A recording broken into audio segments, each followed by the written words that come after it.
My game was rather neat and tidy with ground strokes. I had a good forehand, a better backhand, good return of serve and solid volleys. Probably the one area it could have been a little better was my serve.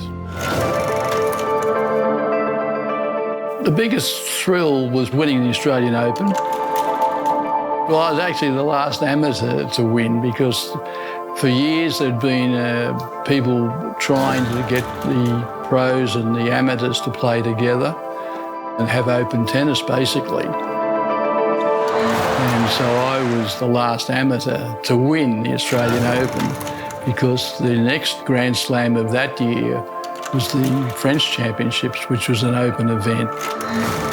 Do amateurs make big money from tennis? Everybody thinks that when a tennis player goes overseas, no matter what standard, everybody's making money, and this just isn't true.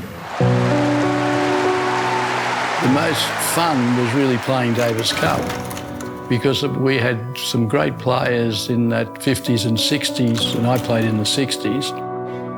The Australians were very successful, and of course in those days, in the 60s, 3 of the Grand Slams were played on grass.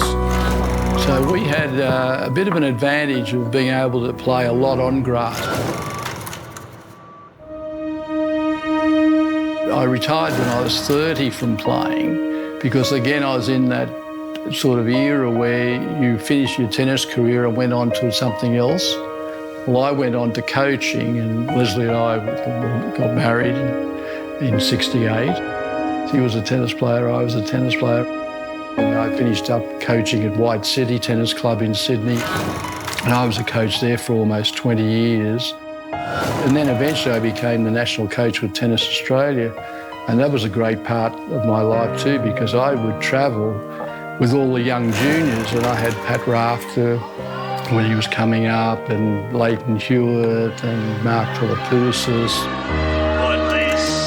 You know, I really love being part of the game, and it's been nice to be recognised as an Australian champion.